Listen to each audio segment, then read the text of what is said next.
Bonsoir. Merci beaucoup pour votre présence et merci beaucoup aux organisateurs et aux co-organisateurs de donc, la médiathèque Falala et la BU, la Bibliothèque universitaire de Reims, de m'avoir invité, de m'avoir permis de proposer l'un de mes travaux ce soir. Donc la question qui va nous intéresser, c'est quel choix linguistique est le plus fair-play dans le sport féminin ? Je peux tout de suite vous révéler que je n'ai pas de réponse vraiment à cette question, mais mon objectif sera surtout de vous montrer la complexité de la question et à quel point c'est une question riche en interrogations. Alors, donc, cette étude a été menée, ou mes études sur la question ont été menées dans le débat autour de la féminisation des noms, qui est maintenant un débat qui commence à dater, hein, mais on peut toujours continuer ses recherches dans ce domaine. Donc, pour pouvoir parler du sport au féminin, de cette question qui reste d'actualité, je vais quand même commencer par un petit retour en arrière, un petit retour dans l'histoire pour vous parler de la situation des noms féminins en français. Donc, il faut savoir qu'au Moyen-Âge, la question de la féminisation des noms ne se posait pas puisque tous les noms de métiers étaient masculins ou féminins.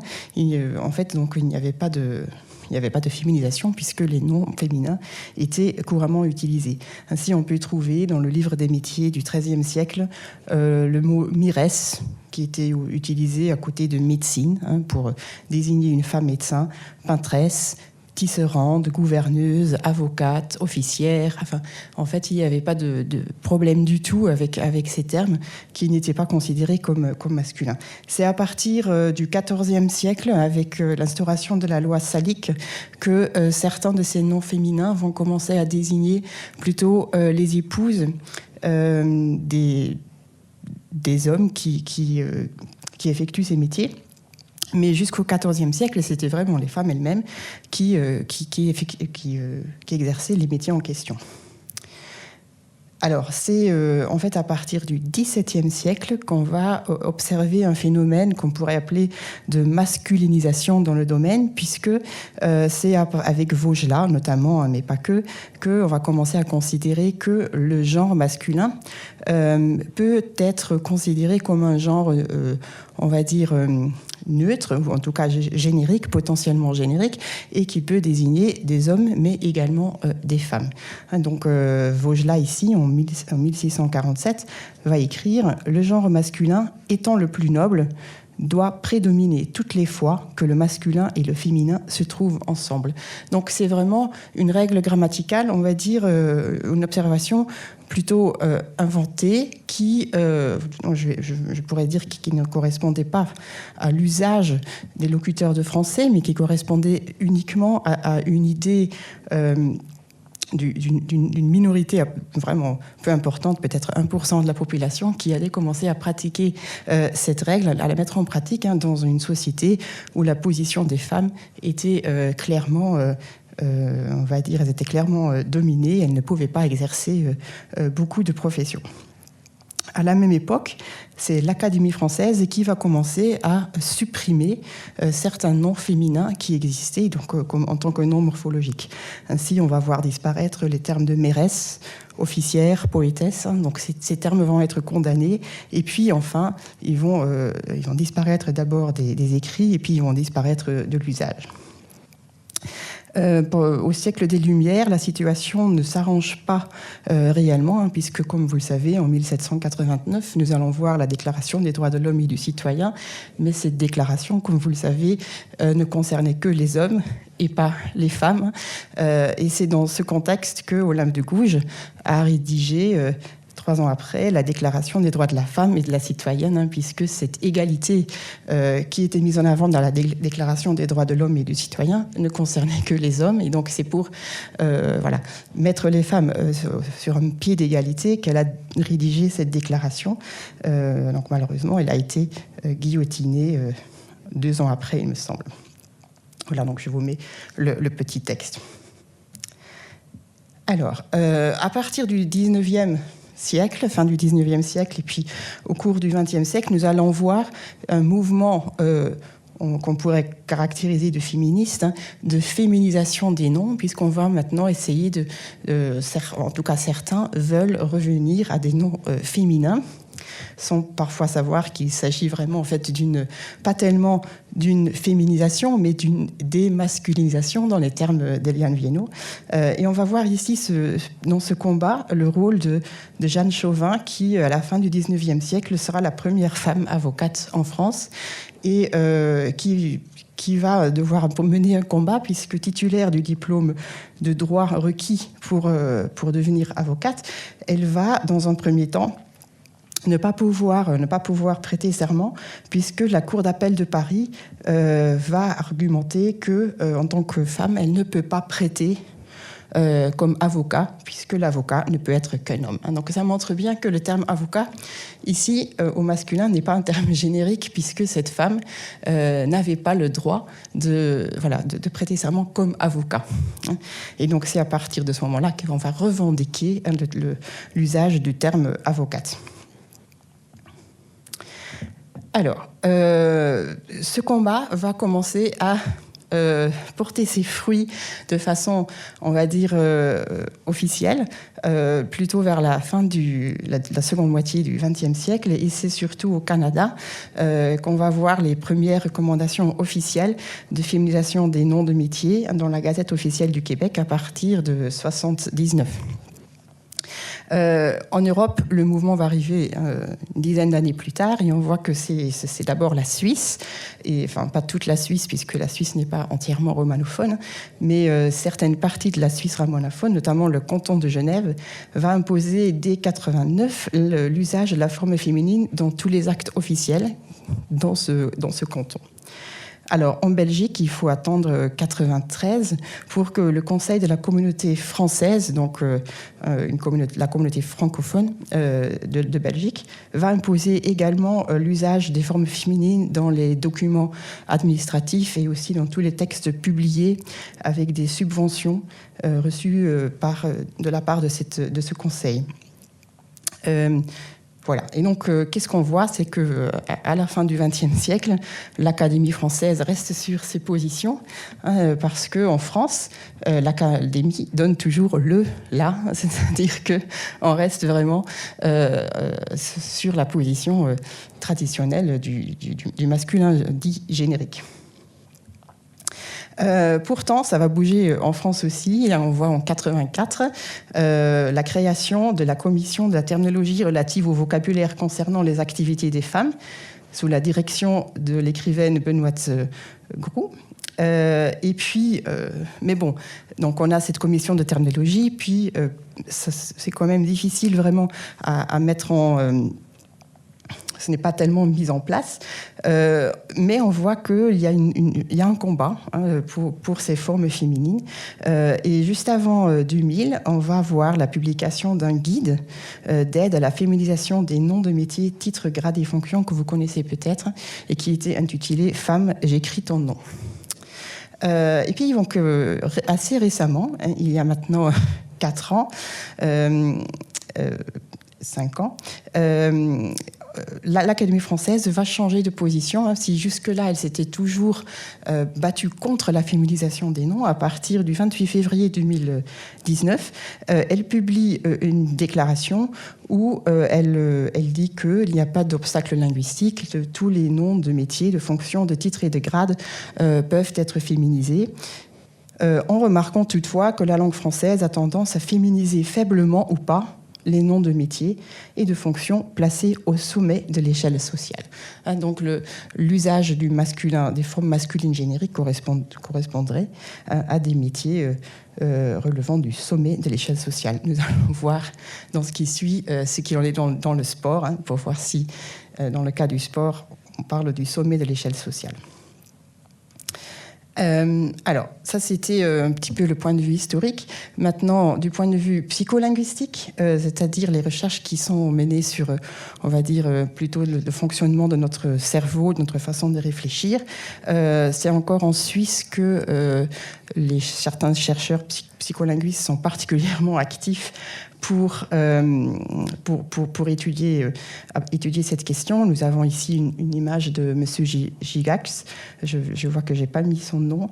Et donc, toutes les études qu'il a menées, notamment sur le français, mais également sur d'autres langues, finalement montrent que l'usage du masculin comme générique entraîne tout systématiquement la formation inconsciente, automatique et spontanée d'une image mentale constituée d'une majorité d'hommes. C'est-à-dire que quand on entend un terme masculin en français, mais aussi dans d'autres langues, on va quand même, dans un premier temps, avoir une représentation masculine et pas une représentation masculine ou féminine. Donc on a une représentation genrée qui est masculine. Alors, c'est ce qu'il appelle le biais masculin, et ce biais masculin, qui est introduit par l'utilisation du masculin générique, peut être atténué par l'utilisation de formes épicènes, c'est-à-dire qui ne marquent pas la différence entre le masculin et le féminin, mais ce biais est tellement fort que même avec ces formes épicènes, on ne peut pas le gommer complètement. Hein. Donc, ce sont des travaux qui montrent l'intérêt, on va dire, psycholinguistique d'utiliser des formes féminines. Alors, maintenant, j'en viens à ma question de recherche sur qu'est-ce qui se passe avec les noms d'humains dans le sport. Alors, quand on parle de sport, en réalité, on parle d'activités physiques très diverses et avec une tradition historique aussi très diverse. Alors, je ne dirais pas qu'il y a des sports masculins et des sports féminins, mais on peut dire qu'il y a des sports qui sont pratiqués, on va dire, depuis très longtemps, sans aucun problème par les femmes, comme par exemple la danse, alors que pour d'autres sports, la pratique féminine semble être plus récente. Je dis bien semble parce que parfois l'histoire de ces sports est complexe. Alors, donc pour la danse, la question c'est, en français, on devrait donc avoir le choix entre une forme générique danseur et la forme féminine danseuse, mais je crois que pour la plupart des usagers, on dirait plutôt là que c'est une danseuse et non pas que c'est un danseur, hein, même si on accepte l'idée que le masculin générique existe, on devrait pouvoir dire ici danseur. Alors, pour les sports comme le tennis et le football, la question se pose par exemple pour le terme de joueur. Joueur de tennis, joueuse de tennis, joueur de foot, joueuse de foot. Qu'est-ce qu'on dit ? Ça semble peut-être un peu moins problématique que dire danseur pour une danseuse. Mais voilà, la différence entre ces sports, bien entendu, c'est que dans le cas du tennis, nous avons depuis longtemps une compétition officielle qui est séparée, avec des règles qui ne sont pas strictement les mêmes, hein, puisque vous savez que dans le tennis, dans les grands tournois, il y a des manches en moins pour les femmes, etc. Donc il y a une différence dans les règles. Du coup, l'emploi de joueuse de tennis correspond aussi à une pratique sportive différente que celle des hommes. Dans le cas du football, actuellement, d'après mes connaissances, il n'y a pas de différence de règles. Et donc, il s'agit d'un seul et même sport. En tout cas, c'est la revendication portée par les joueuses de football. Alors, donc là, la question se pose ici. Joueur de football, est-ce qu'on peut le dire pour une femme, oui ou non ? Ça va être donc, ça c'était la question de recherche qui m'a intéressée depuis maintenant plusieurs années et que j'ai étudiée dans plusieurs langues. Donc je me suis intéressée au foot féminin. Je mets un point d'interrogation parce que est-ce qu'on peut parler de foot féminin ? Est-ce que c'est un sport à part ou pas ? C'est toute la question qui est posée. Donc pourquoi est-ce que je me suis intéressée à ce sport ? Parce que dans la littérature plutôt historique, plutôt sociologique, on va considérer que le foot, c'est par excellence un sport où on peut observer une masculinité hégémonique. Et du coup, à tel point que souvent, on considère que le football féminin, finalement, c'est un sport différent, c'est un autre sport que le football masculin. Donc, c'est vrai c'est un sport tellement masculin que, en fait, quand on regarde un peu l'usage du nom foot suivi du terme masculin ou féminin, on voit sur Ngram, que vous connaissez peut-être, qui permet d'étudier les colocations dans Google, que foot masculin n'apparaît pas dans le Ngram. C'est-à-dire que c'est très très rare. Soit on parle de foot, ça sous-entend foot masculin, soit on parle de foot féminin. Ce n'est pas le cas, par exemple, du tennis, où même si tennis féminin est plus fréquent que tennis masculin, les deux sont présents dans Google. Donc, ça veut dire que voilà, foot féminin, c'est vraiment un sport qui m'a intéressée au premier plan à cause de cette hégémonie masculine. Cependant, donc, moi, j'ai commencé à mener ces études il y a maintenant 5 ou 6 ans. Il faut quand même observer qu'il y a une évolution importante depuis notamment les 2015, avec à partir de 2017 une rémunération strictement égalitaire en Norvège au niveau de la compétition nationale, avec une augmentation importante en termes pour ce qui est des stades dans lesquels peuvent jouer les femmes, pour ce qui est de la couverture médiatique, à la fois à la télévision et dans la presse écrite, etc. Donc il y a une évolution qui est en cours. Donc parfois, ce que je dis, c'est peut-être pas tout à fait à jour, mais nous verrons. Voilà, donc l'objectif des études que j'ai menées, l'objectif principal, c'était de dire, alors justement, simplement de regarder comment est-ce qu'on désigne les footballeuses, donc les professionnels du foot féminines, dans la presse écrite, avec un regard purement objectif, neutre. Mon objectif n'était pas de prendre position, mais juste de voir ce qui se passe alors en français, mais aussi dans d'autres langues, pour pouvoir un peu comparer. Donc j'ai comparé dans un premier temps 4 langues romanes, 4 langues apparentées qui appartiennent à une même famille de langues, mais qui présentent une typologie morphologique un petit peu différente pour le genre, c'est-à-dire que là où en espagnol, italien, en portugais, on entend à l'oral la différence entre les formes masculines et féminines, en français, ce n'est pas toujours le cas. Il y a des formes qui sont féminines à l'écrit, mais pas à l'oral. Et puis, dans un deuxième temps, j'ai comparé avec une langue voisine, qui est le néerlandais. Et pour le néerlandais, j'ai également comparé la variété belge avec la variété hollandaise, parce que là, on peut observer en fait la possibilité d'un usage épicène de façon plus marquée. Et voilà. Alors, commençons donc par les langues romanes. Pour mon étude, j'ai étudié les variétés européennes standards, uniquement ce qui se fait en Europe, avec une approche, comme on va dire, diachronique à travers le temps, sur un corpus de presse en 2017 et 2019. Alors 2 ans, ça semble très peu, mais dans le cas du foot féminin, c'est une très grande différence. Donc en 2017, nous avons eu une Coupe d'Europe féminine, et en 2019, une Coupe du Monde féminine, et on voit qu'en fait, l'intérêt pour ce sport a beaucoup augmenté en 2 ans. Ainsi, par exemple, dans le journal espagnol Marca, on voit qu'en 2 ans, nous avons trouvé 2 fois plus de mots sur une période limitée, parce qu'il y a une couverture médiatique beaucoup plus importante. On peut voir la même chose pour le portugais. Tribuna, il était difficile. Mon objectif était d'arriver à 10 000 mots. Donc, c'était juste impossible en 2017 pour le portugais, puisque les matchs féminins n'étaient pas décrits. Mais vous voyez qu'en 2019, il y avait déjà une augmentation réelle. Alors pour le français, c'était facile.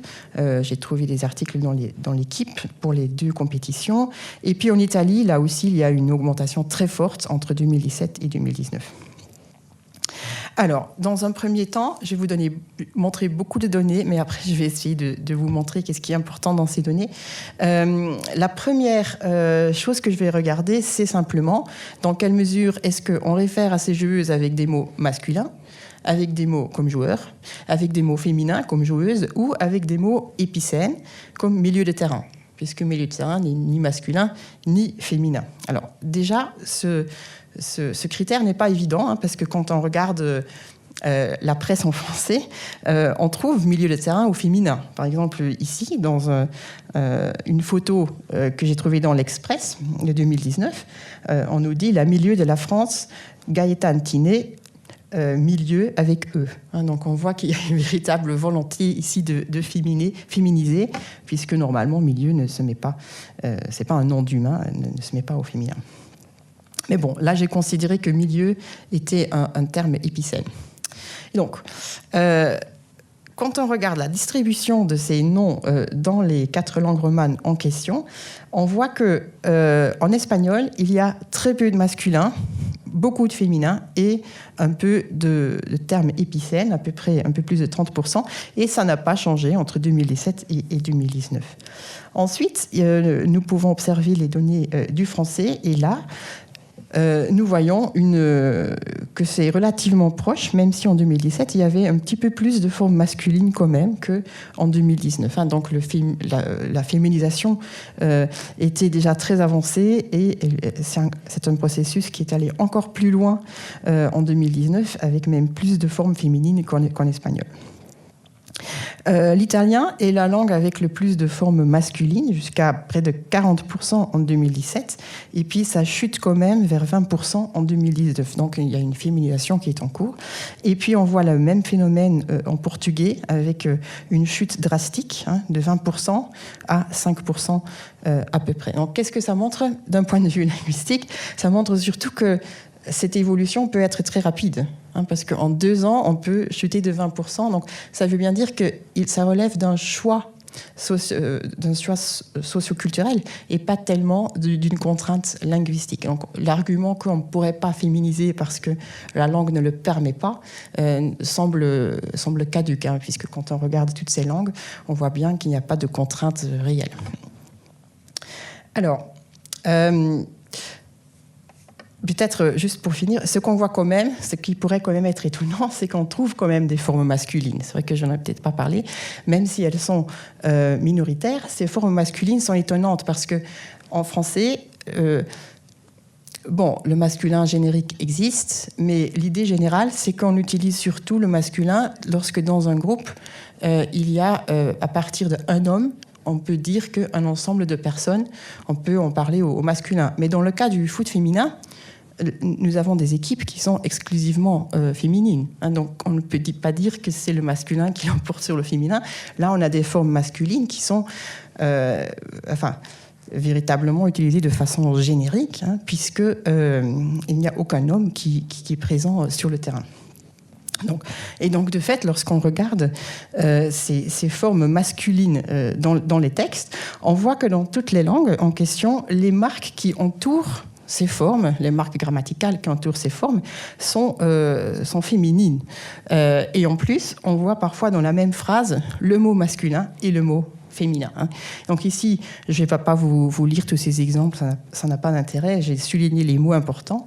Donc ici, pour le portugais, on commence par le mot jogadoras, donc joueuse au féminin, et puis on parle un peu plus loin de plusieurs joueurs, vários au féminin, jogadoras au masculin pluriel. Donc vous voyez que le mot masculin ici est précédé d'un terme féminin et il est dans la phrase, et il est précédé aussi d'un déterminant féminin. Et ensuite, il y a un adjectif au féminin. Donc ça montre bien que ces formes masculines sont présentes, mais sont problématiques. Sont quand même, c'est pas vraiment du masculin générique puisque les autres formes ne sont pas masculines. Alors, donc c'est pareil en espagnol. Hein, on peut trouver ici une coordination entre le mot extremo et le mot delantera, qui sont 2 termes techniques qui indiquent des positions sur le terrain. Ce sont des attaquants. Hein. Extremo, c'est un type d'attaquant. Et delantera, c'est aussi un attaquant. Et donc, vous voyez dans cette coordination un terme masculin et un terme féminin. Ce qui montre bien que cette alternance montre bien que c'est pas tellement du masculin véritablement générique, puisque sinon on mettrait les deux au masculin. Alors, ce sera peut-être encore plus clair si je vous donne simplement des exemples en français. C'est le seul que je vais vous lire. Le premier, par exemple, championne d'Europe cet été à domicile, les Néerlandaises ne sont pas encore descendues de leur nuage. Les coéquipiers de Lieke Martens, désignée meilleure joueuse mondiale de l'année par la FIFA, ont battu ce mardi soir la Norvège, etc. Donc, vous voyez que ce qui est étonnant, c'est qu'on a d'abord un coéquipier au masculin, alors que tous ces coéquipiers en question sont des femmes. Hein, donc on aurait pu dire coéquipière. Et puis, elle a été désignée meilleure joueuse. Là, bien entendu, on ne peut pas dire joueur, puisque si on dit joueur, on inclut la compétition des hommes. Donc je pense que c'est pour ça qu'ici, on est obligé de mettre le terme féminin. Puis un deuxième exemple, Corinne Diacre, la sélectionneur des Bleus, se satisfait du match nul obtenu par ses joueurs contre la Suède. Donc ça, encore une fois, ce sont des femmes qui jouent. Mais ce qui est intéressant, c'est que dans cette même phrase, ça ne relève pas d'un choix systématique de la part du journaliste, puisqu'il alterne des termes féminins avec des termes masculins. Et c'est exactement ce qu'on voit dans toutes les langues. En italien, on a le premier arbitre femme, et ensuite la première technicien femme. Donc la prima tecnico donna, c'est la première, ce sont des déterminants féminins. Ensuite, on a le terme technique, technicien, donc entraîneur, et puis femme, donna. Vous voyez que ces termes masculins ne peuvent pas apparaître seuls. Ils sont toujours entourés de marques féminines. Alors, ça donne lieu également à des hésitations sur la formation du pluriel. Est-ce que du coup, ça devient invariable ou pas? Bon, je n'insiste pas sur les exemples portugais. Regardons maintenant l'emploi des noms dits épicènes. Donc, je vous rappelle que les noms épicènes sont ceux où on ne voit pas de distinction entre masculin et féminin, comme par exemple le mot bomber en italien qui indique le buteur, ou ici la buteuse, donc qui marque beaucoup de goals. Qu'est-ce qu'on voit ici? On voit uno dei due bomber, et ensuite l'altro è rimasta a secco. Donc ce qu'on voit, uno c'est masculin, dei due, tout ça c'est dei c'est masculin, le déterminant, bomber c'est épicène. On a l'impression qu'on parle vraiment au masculin. Hein. On parle ici d'une femme, Patrizia Caccano, qui est une des deux buteurs de la Fiorentina. L'autre, une autre femme, Ilaria Mauro, est restée à secco. Mais là, on a un accord au féminin. Hein. Donc, vous pouvez voir que, donc, avec ces noms épicènes, du coup, on a l'impression d'observer un petit peu moins de formes féminines. Mais on en trouve quand même. Par exemple, della bomber inglese, de la buteur anglaise. Alors, donc, ma question maintenant, c'est si on regarde. Donc, maintenant, je regarde les marques grammaticales qui entourent ces noms épicènes pour voir si je trouve les différences. Et qu'est-ce qu'on voit? Alors, en espagnol, toutes ces marques sont systématiquement soit féminines, soit épicènes. Donc, on n'a pas de marque masculine du tout. Ça correspond à ce qu'on a vu pour les noms. Pour le français, c'est pareil. Il n'y a pas de marque masculine. On va vraiment entourer ces noms épicènes par des marques féminines, c'est-à-dire qu'on marque vraiment qu'il s'agit de joueuses. En italien, on voit la même chose que pour les noms. On a quand même des articles masculins. C'est pour ça que je vous ai montré des exemples italiens. Et puis, en portugais, on voit que c'est comme l'italien, mais on dirait que c'est déjà plus avancé vers des formes féminines. Alors, cette hésitation sur le masculin et le féminin semble vraiment concerner les termes sportifs et pas les adjectifs en général. Donc, si on regarde ici l'exemple français, l'exemple 3, on a par exemple l'avant-centre anglaise. Quand on cherche des adjectifs de nationalité, ces adjectifs sont toujours au féminin. Ce sont les termes techniques, comme par exemple l'exemple 4, le lateral direito inglesa. Donc, c'est-à-dire, c'est une joueuse, une ailière droite anglaise.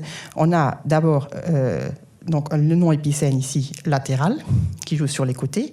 Ensuite, on a l'adjectif technique sportif masculin, et puis un adjectif nationalité féminin. Donc, ça montre que ce n'est pas tellement que le masculin générique est vraiment lié quand même au prestige de ses positions techniques et à l'idée que c'est un sport quand même qui reste très masculin, puisque ce sont ces termes techniques qui sont utilisés au masculin. Donc, avec ce que je vous ai montré jusque-là, on a l'impression quand même que c'est un peu un chaos, même si on trouve des tendances assez fortes. Donc après, en tant que linguiste, j'ai essayé de regarder un peu quelles sont les contraintes plus précises, et j'ai étudié les contraintes phonétiques, lexicales, morphologiques et discursives, et je vais surtout vous parler des contraintes phonétiques, lexicales et discursives. Phonétique, c'est très court, juste pour vous montrer que ça peut jouer un rôle. Ici, dans le cas du portugais, le mot pour capitaine, en français, le mot pour capitaine est épicène. On a le même mot au masculin et au féminin. Mais en portugais, on a capitaine au féminin et capitaine au masculin. Vous voyez que sur 20 occurrences, on a toujours capitaine, la forme féminine, sauf une fois. Et la seule fois où on trouve cette forme masculine, c'est dans un cas où on a une véritable allitération. Donc, Saki Kumagai, capitaine du Japon, que foi campion. Donc, vous entendez que c'est juste plus beau de mettre la forme masculine. Je crois que c'est la seule explication possible pour ce terme qui, sinon, apparaît toujours au féminin. Voilà, c'est juste par...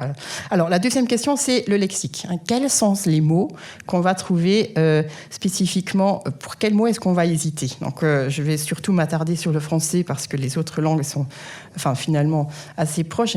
Ce qui est important de voir, c'est que pour beaucoup de termes, il n'y a pas d'hésitation. Par exemple, pour attaquante, je trouvais qu'il y avait 19 occurrences dans mon corpus. 100% des occurrences sont féminines. Pareil pour l'auteur d'un but, il n'y a que 2 occurrences. Championne, coéquipière, là il y a une occurrence coéquipier, je pense que je vous l'ai montré, c'était les coéquipiers au pluriel, coéquipière. Après nous avons par exemple la gardienne pour le but, toujours au féminin. Et on a la latérale, toujours au féminin, la joueuse, donc la locale, la portière, et puis la sélectionneur ou sélectionneuse, etc. Donc les termes où il y a une hésitation, c'est donc buteur, buteuse, coéquipier, coéquipière et joueur, joueuse. Plus l'autre terme qui est le plus souvent au masculin, c'est défenseur. Bon, pourquoi est-ce que ce terme est toujours souvent au masculin? C'est sans doute parce que dans d'autres contextes, le terme défenseuse n'existe pas tellement en français, et donc il y a une véritable gêne morphologique qui explique sans doute pourquoi il y a encore un blocage sur ce terme. Donc en fait, ce qui est intéressant de voir, c'est que le français féminise presque tous les noms, y compris d'ailleurs, y compris les termes techniques. Donc, ce n'est pas tellement une question de prestige pour les noms. Et un des mots où c'est étonnant, c'est ce terme joueur, même si ça ne présente qu'un cas sur 81 occurrences. Nous allons voir que dans toutes les langues, le terme joueur semble être un des termes où on trouve une hésitation. Donc, en espagnol, tout est toujours féminisé, sauf justement le terme joueur. C'est le seul où, dans de très rares cas, on peut trouver la forme masculine. Je ne vais pas vous faire un exposé très détaillé. Alors, pour le portugais, que nous avons vu qui utilise un petit peu plus des termes masculins, là, par contre, ce sont des termes très techniques. C'est pour les termes très techniques qu'on va hésiter et qu'on va trouver des formes masculines, plus pour, encore une fois, ces termes joueurs, où maintenant 10% apparaît au masculin, alors que pour le français, c'était plutôt 2%. Alors l'italien, c'était la langue qui, à l'époque, utilisait le plus de formes masculines. Et là encore, on voit le côté très technique des termes. Par exemple, portiere, technico, qui est technicien, donc entraîneur, sont des termes utilisés au masculin, mais je ne vais pas insister. Je vais sauter la morphologie, mais en réalité, ce que je peux vous dire, c'est que c'est cette question en français du heure qui est vraiment le plus difficile à féminiser. Le reste, pour les autres mots, morphèmes, il n'y a pas de différence. Alors, une autre question qui est quand même intéressante, et c'est peut-être le cœur de mon étude, c'est la distribution discursive. Qu'est-ce que ça veut dire? Ça veut dire où est-ce qu'on trouve ces termes masculins et féminins dans les articles de presse? Quand on prend l'article, où est-ce que c'est? Donc, j'ai distingué entre 3 positions: les titres, le corps du texte. Ça, c'est vrai que c'est un peu grossier parce que l'article est très long. Et puis, les citations. Et qu'est-ce qu'on voit? Je vais commencer par le français. Donc, en français, on voit que c'est essentiellement dans les titres. Dans les titres, vraiment, on trouve énormément de formes féminines. 92% des formes sont féminines, 8% sont épicènes. Donc, alors que, par exemple, dans le corps du texte, ça chute vers 74%, 23% de termes épicènes. Dans les titres, on cherche des formes féminines. Donc, on peut observer la même chose en espagnol. Dans le titre, on trouve plus de formes féminines qu'ailleurs, dans le texte. Mais par contre, dans les citations, Donc, je vous rappelle que l'espagnol utilise que très très peu de formes masculines. Et en fait, ces formes masculines ne sont pas utilisées par les journalistes, mais par les joueuses elles-mêmes, qui parlent d'elles-mêmes avec des formes masculines dans les citations. C'est les seules occurrences dans les textes espagnols. Donc, c'est assez étonnant. Mais on va trouver la même chose en portugais, où dans les citations, un exemple sur deux, donc qui arrive à 50%, ce qui c'est pas tellement utile d'utiliser ici des pourcentages, mais quand même, c'est dans ces citations qu'on trouve des formes masculines, alors que dans les titres, en portugais, c'est surtout là qu'on va féminiser, 80%, alors que dans le corps du texte, on n'a que 66%. Donc, il y a une volonté très forte de mettre des termes féminins dans les titres, mais pas dans les citations. Alors, donc, je vous montre ici ces exemples en espagnol qui sont les plus intéressants parce qu'en espagnol, on ne trouve pas de termes masculins. Je suis toujours en train de me découvrir comme joueur et je veux encore grandir, etc. Par le mérite de mes joueurs, nous avons réussi, etc. Donc, vraiment, les professionnels du foot elles-mêmes préfèrent utiliser des termes masculins et ça semble être une tendance générale. Donc, qu'est-ce qu'on peut voir au niveau des langues romanes ? On trouve des termes masculins dans toutes les langues romanes, mais toujours avec beaucoup d'hésitation. Et ce qui semble décisif, c'est la position dans le texte. Donc les titres, nous avons vu beaucoup de formes féminines, les citations, beaucoup de formes masculines. En tout cas, ça confirme de point de vue linguistique que les noms masculins ne sont jamais pleinement ressentis comme étant vraiment génériques. Par contre, les langues romanes présentent des différences en fonction de certaines contraintes, peut-être linguistiques, phonétiques, etc. Mais ce sont plutôt des détails. Ce qui est le plus important, peut-être, c'est que ce n'est pas le français qui est à part, mais c'est l'italien qui est à part, puisque c'est l'italien qui a tendance beaucoup plus à utiliser des formes masculines que les autres langues romanes. Donc on peut observer en fait une échelle de féminisation avec l'espagnol qui féminise le plus, ensuite le français, le portugais et l'italien. Mais bon, je vous dis que les derniers chiffres datent de 2019, donc j'imagine que ça a encore pu changer. En tout cas, la conclusion générale, c'est que la démasculinisation des noms humains, ne dépend pas tant de contraintes linguistiques que de pratiques socioculturelles. J'espère que j'ai pu vous convaincre de ce premier point. Maintenant, je vais parler un petit peu du néerlandais, mais je vais être plus brève, parce que c'est beaucoup plus éloigné. En réalité, pour vous parler, avant de vous parler de ces langues germaniques, donc ce que nous avons vu pour l'instant, c'est que les langues romanes, de façon générale, se comportent de la même façon, c'est que toutes sont en train de féminiser les noms. Ce n'est pas du tout le cas des langues germaniques. Je ne sais pas si vous connaissez peut-être un petit peu l'allemand. En allemand, nous avons un extrême de féminisation. Tous les noms d'humains sont féminisés, y compris dans le sport. Donc là, nous avons ici un petit extrait sur le foot féminin. La capitaine, c'est Kapitänin. Les coéquipières, c'est Mitspielerinnen. On a la gardienne, Torhüterin, etc. On met toujours ce in, pas de problème. Alors qu'en anglais, c'est l'autre extrême, il n'y a pas de forme féminine. Tout est toujours... il n'y a plus de forme féminine possible. On ne peut pas créer une forme féminine. Tout est, on va dire, neutralisé. On utilise soit des termes épicènes, soit des termes qui sont historiquement masculins, mais qui sont aujourd'hui utilisés comme termes épicènes. Donc, comme goalkeeper, qui étymologiquement est une forme masculine, mais aujourd'hui, comme il n'y a pas d'équivalent féminin, on peut considérer que c'est épicène. Alors, ce qui est intéressant, c'est que le néerlandais, oui, c'est vrai que le suédois, c'est une langue comme le néerlandais, où on peut opposer le masculin au féminin, au choix. Et en suédois, il n'y a presque plus de féminin. Ils ont vraiment, je ne sais pas si c'est vraiment de façon volontaire, mais en tout cas, le féminin a presque complètement disparu. C'est comme l'anglais, on est en train de... Ça existe encore, mais on est vraiment en train d'aller vers l'emploi exclusif des formes masculines qui, du coup, deviennent plutôt génériques. Mais en néerlandais, c'est plus compliqué. C'est ce qu'on appelle la langue sandwich, parce que c'est entre l'anglais et l'allemand. Et donc, comme il y a vraiment des différences fortes entre l'allemand et l'anglais dans ce domaine. Le néerlandais se trouve entre les deux.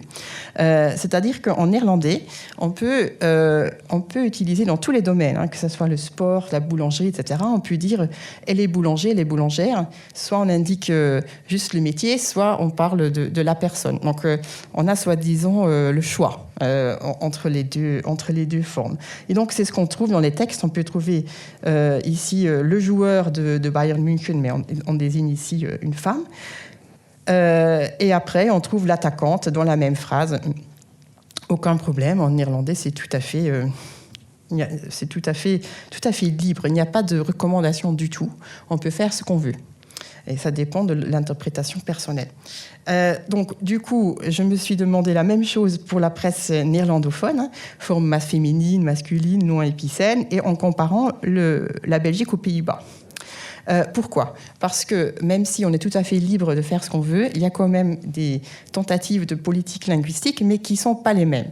Hein, puisque on va dire que les Pays-Bas sont beaucoup plus anglo-saxons, et puis plus proche aussi de la Scandinavie, et ils mènent une politique de neutralisation. Hein. Ils pensent qu'il faut aller vers, comme l'anglais, vers un masculin générique, et ce qu'ils font, c'est remplacer, plutôt que d'utiliser des termes masculins, c'est inventer de nouveaux termes qui sont véritablement neutres, comme par exemple de dire enseignant, enseignante, ils disent force d'enseignement, hein, ou on dit spécialiste de langue au lieu de dire linguiste, hein, parce que linguiste en néerlandais, ça n'est pas épicène. Donc en Belgique, c'est un petit peu différent parce que sans doute sous l'influence de ce qui se passe dans la communauté francophone de Belgique, dont je vous ai parlé tout à l'heure et qui a une politique linguistique, je dirais pas d'avant-garde, hein, parce que ça a suivi le Québec et la Suisse, etc., mais qui féminise beaucoup officiellement, on a l'impression que le néerlandais de Belgique, sous cette influence, a quand même un usage beaucoup plus étendu de formes féminines. Mais c'est pas forcément de façon... Il n'y a pas de politique officielle. C'est l'usage qui est un petit peu différent. Alors, du coup, quel est le sort de ces stratégies, de ces deux stratégies de neutralisation et de politique de féminisation dans le foot féminin ? Parce que... évidemment, ce que ça me permet de voir ici, c'est de voir dans quelle mesure cette possibilité de neutralisation est utilisée et qu'est-ce que ça fait dans le domaine du sport. Donc vous allez le voir. Donc là, j'ai regardé sur une période plus longue, hein, de 2021, d'août à septembre. C'est vrai que c'est pas très long, pardon. Sur un mois, j'ai trouvé beaucoup d'articles dans deux journaux avec une section du journaux généraux, mais avec une section de sport assez développée des Pays-Bas, le Telegraaf et Algemeen Dagblad, et deux journaux flamands. Et ensuite, j'ai d'abord regardé les termes techniques avant de regarder ce que j'appelle ici les termes génériques, mais ce sont des termes qui ne sont pas forcément spécifiques au football. Alors, pour les termes techniques, ce qui est compliqué, c'est que pour beaucoup de positions, comme je vous ai dit, on peut choisir. Il y a des formes masculines, trainer, il y a des formes féminines, trainster, et par exemple des noms comme coach, qui est ici en fait un emprunt, qui serait la forme épicène. On peut faire ça pour presque tout. Il n'y a pas toujours d'équivalent pour toutes les cases, mais bon, si je peux me permettre de faire des généralisations, qu'est-ce qu'on voit ? Ça semble peut-être pas très clair. On voit qu'en général, effectivement, en néerlandais du Nord, donc en hollandais, il y a beaucoup plus de masculin qu'en flamand, à la fois au singulier et au pluriel. C'est la première observation. Et donc, vous voyez que c'est vraiment... c'est clair qu'il y a une différence entre les deux pays. Et puis la deuxième observation intéressante, c'est qu'il y a une différence entre le singulier et le pluriel. Donc le pluriel, on utilise beaucoup plus facilement le masculin qu'au singulier. Alors, ce qui est difficile ici, c'est que je mets tout dans un sac, ce qui n'est pas vraiment très représentatif, mais je peux regarder le terme de coéquipier, coéquipière, parce que là, nous avons des formes masculines, féminines et des formes épicènes. Et qu'est-ce qu'on voit ? En fait, en réalité, au singulier, il n'y a pas tellement de différence entre les deux langues, mais c'est surtout au pluriel qu'aux Pays-Bas, on utilise beaucoup de formes masculines, alors que le flamand évite les formes féminines et reprend toujours le synonyme épicène. Donc, ce qui est assez ça doit relever quand même d'un usage un peu différent, puisque ça ne peut pas relever d'un choix délibéré, puisqu'il y a trop de variations pour que ça dépende simplement de la politique du journal en question. Alors, encore une fois, je reviens à ma distribution textuelle, qui est vraiment le phénomène qui m'intéresse le plus, parce que qu'est-ce qu'on voit, encore une fois, on voit que pour le hollandais, dans le titre, il y a plus de féminin, par exemple, beaucoup plus de féminin que dans les citations. Et c'est surtout dans ces citations qu'on va trouver du masculin. Encore une fois, comme en français, hein, les joueuses elles-mêmes utilisent des termes masculins pour pour se désigner entre elles. En flamand, c'est également le cas. Donc, il y a proportionnellement, c'est surtout dans les citations qu'on trouve ces formes masculines, même s'il n'y a qu'un exemple sur 3, c'est pas non plus très représentatif. Alors que voilà, dans le corps du texte, hein, les formes féminines, sont majoritaires, et c'est encore plus clair dans les titres. Donc en fait, ce qui est étonnant, finalement, c'est qu'on parle de langues très différentes que les langues romanes, mais on retrouve un peu les mêmes phénomènes. Là, je vous mettais juste un exemple de titre, hein, où on voit ces formes féminines. Je ne vais pas insister. Ce qui est intéressant ici, c'est de lire la citation de Tessa Bollaert, que vous connaissez peut-être, qui est une joueuse assez connue. Et je me souviens encore de mon premier but. Je suis passée par le gardien, etc. Donc, en fait, elle utilise vraiment gardien, alors que c'est clair qu'elle désigne une collègue féminine. Alors, je termine sur les termes génériques. Qu'est-ce que c'est ? Ce sont des termes qui ne sont pas forcément spécifique au football, même si c'est le cas du deuxième terme. Donc, c'est le terme joueur-joueuse que je ne considère ici comme générique parce que ça peut aussi indiquer d'autres sports, ça peut être dans le domaine des jeux, etc. Donc, c'est pas tellement spécifique au football. C'est pas le cas de footballeur, hein, mais ça n'indique pas de façon précise de la position sur le terrain, etc. Donc, c'est un terme assez générique, général, au niveau du football. Et puis, simplement, tous les termes qui désignent les êtres humains féminins. Femmes, dames, jeunes femmes, filles, fillettes, etc. Et c'est là que ça va devenir assez intéressant.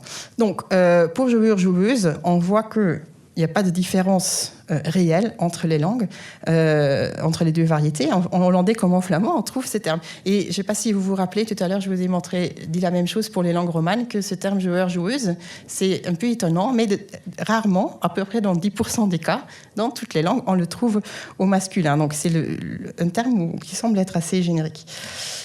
Alors, pour footballeurs, footballeuses, qu'est-ce que je voulais vous dire ?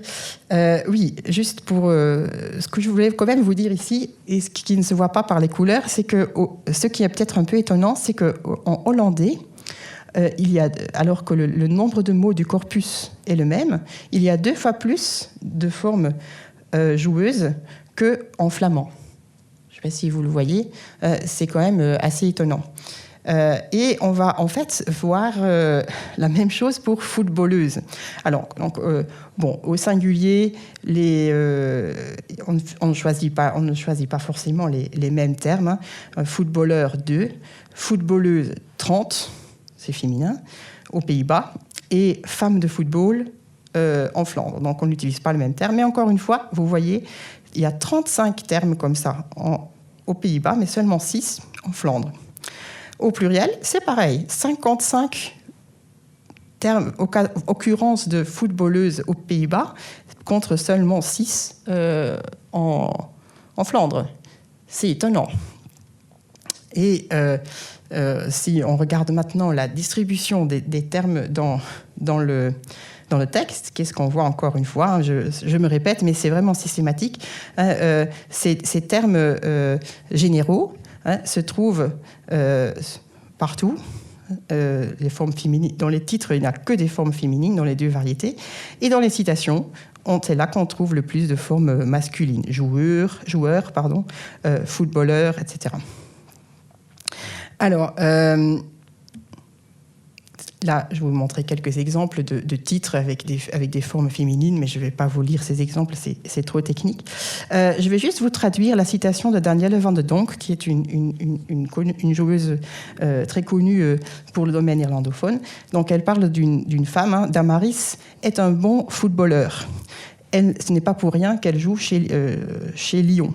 À côté de cela, c'est une femme très chouette. Elle serait bien dans l'équipe.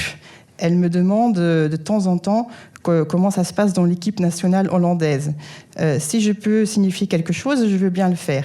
Nous avons déjà beaucoup de bons joueurs, mais il y a toujours de la place pour des joueurs très forts, des footballeurs très forts. Donc, ce qui est marrant, c'est que elle utilise vraiment joueurs de football, mais c'est très clair qu'il s'agit d'une femme, puisqu'elle dit c'est une femme très chouette, etc.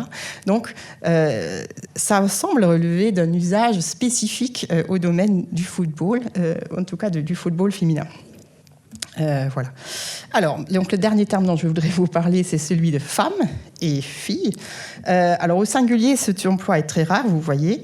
On trouve le terme femme, mais pas très souvent. En revanche, au pluriel, hein, on trouve très souvent ces termes. Et là encore, c'est surtout en hollandais. Donc, vous voyez ici 56 occurrences de femmes, 5 de jeunes femmes, filles, dames et jeunes dames, etc. Donc, encore une fois, ces termes très généraux pour dire femme, fille, semblent être utilisés beaucoup plus aux Pays-Bas qu'en Flandre. Alors, je voudrais vous montrer juste le début de l'article. Vous voyez la distribution de ces termes dans un texte. Et vous voyez, donc, ce qui est en turquoise, ce sont des noms d'équipes. Donc, les noms d'équipes sont épicènes parce que ce sont des équipes qui ont, on va dire, une équipe masculine et une équipe féminine. Donc, l'emploi du nom de l'équipe dans la presse n'est pas clair. Hein. Donc, les journalistes, on a l'impression que voilà, le leader, vous voyez, c'est une forme masculine, indique ici dans le titre qu'il s'agit de la compétition féminine, justement en recourant à ce terme générique, femme. Et après, dans le chapeau, il y a plusieurs termes de femmes. Les femmes d'une équipe de Louvain. Après, il y a le nom de la coupe qui est spécifiquement féminine. Ça, c'est le club de Bruges, donc épicène. Et après, on a le terme masculin, leader. Et après, un déterminant féminin. Donc, si vous voyez que donc, ce qui est féminin, c'est en jaune. Ce que vous voyez clairement dans ce texte, c'est que plus on avance dans le texte, moins il y a de marques féminines. Et donc, comment est-ce qu'on peut l'expliquer ? Sans doute parce que le journaliste, il veut indiquer dans l'article qu'il ne parle pas de foot masculin, mais de foot féminin. Et donc, il commence par le marquer explicitement. Et ensuite, il passe à un masculin générique pour le reste de l'article. Alors, ce qui est très clair, c'est que, par exemple, dans ce contexte, dans le contexte d'une photo, on n'a pas besoin de spécifier qu'il s'agit de femmes puisqu'on le voit. Il n'y a pas d'ambiguïté. Ici, on voit très clairement que ce sont des femmes. Et donc, voilà, joueur de Feyenoord, on a la forme masculine. Ça ne pose pas de problème. Donc, on a l'impression que les formes féminines en néerlandais ne sont pas utilisées pour la visibilisation des femmes dans un objectif féministe du tout. C'est pas ça. Les formes féminines sont utilisées pour indiquer qu'il s'agit d'une compétition féminine et pas masculine. Et puis, nous avons un usage de la part des joueuses elles-mêmes qui est un usage plutôt générique. Donc, la conclusion sur cette deuxième partie, c'est que les deux variétés recourent à des noms masculins, féminins et épicènes. Les deux variétés préfèrent le féminin pour le singulier. C'est surtout au pluriel qu'on trouve des formes masculines. Et on trouve les mêmes facteurs discursifs, textuels, que dans les langues romanes. Mais on a une différence forte entre le néerlandais du Nord, donc septentrional, c'est-à-dire le hollandais, et le flamand, donc le néerlandais qui j'appelle ici méridional. Donc, pourquoi ? Parce que pour faire le point, en néerlandais du Nord, on voit qu'on recourt beaucoup plus souvent à des noms masculins qu'en flamand, mais en même temps, il y a beaucoup plus de termes génériques. Je vous ai dit tout à l'heure, il y a énormément de termes génériques, femmes, etc. Donc, qu'est-ce que ça crée comme effet ? Donc, on dit les joueurs femmes, en gros, dans la phrase. On a l'impression que c'est la pratique féminine d'un sport masculin. Donc, parce que tous les termes techniques sont masculins et après on dit femme, femme, femme. Moi, comme ça que moi je l'interprète. Hein. La représentation du sport, c'est que c'est quand même un sport plutôt masculin, mais pratiqué par des femmes. Alors qu'en flamand, où on féminise beaucoup plus et beaucoup moins de termes masculins, on a aussi beaucoup moins de termes génériques féminins. On n'a pas besoin de ces termes pour marquer qu'il s'agit de football féminin. Et finalement, du coup, on a plus l'impression qu'on est sur la pratique féminine d'un sport qui n'est pas forcément genré, c'est-à-dire qu'on a l'impression qu'il s'agit d'un seul et même sport. En tout cas, c'est comme ça que on pourrait l'interpréter, mais peut-être qu'il y a d'autres interprétations possibles. Donc, la conclusion générale, c'est que, je ne sais pas si j'ai pu vous convaincre de ce point de vue, il ne semble pas exister de contraintes linguistiques particulières. Hein, l'évolution peut être extrêmement rapide. En 2 ans, on peut vraiment changer, voire changer les proportions d'utilisation du masculin et du féminin. Donc, ce n'est pas tellement une question de linguistique, c'est vraiment une question d'usage, d'habitude. On a vu qu'il y a des différences entre les langues, parce que ça correspond un peu à des pratiques sociolinguistiques différentes, mais ce qu'on a quand même vu, c'est que donc, dans toutes les langues, on trouve plus de formes féminines dans les titres que dans le corps des articles. Et ça correspond à une forte nécessité journalistique d'indiquer qu'il s'agit de la compétition féminine pour ne pas tromper le lecteur. Et donc, il ne s'agit pas ici de mettre en avant les femmes d'un point de vue féministe du tout. Alors que dans les citations, on trouve beaucoup de masculins génériques. Et beaucoup de joueuses recourent elles-mêmes à ces termes masculins et on pourrait justement se demander si c'est pas dans l'idée de revendiquer, dans le cas de ce football qui reste quand même très masculin, d'un seul et même sport. Hein. Elle pratique le même sport, donc elle recourt aux formes masculines. Mais comme nous l'avons vu pour le néerlandais, ça a quand même l'inconvénient d'utiliser énormément de termes, énormément le mot fille et femme dans la même phrase. Donc voilà, est-ce qu'il y a vraiment quel est vraiment le choix le plus fair play? C'est une question à laquelle je n'ai pas de réponse, mais peut-être que dans la discussion, on pourra en apprendre plus. Je vous remercie beaucoup pour votre attention.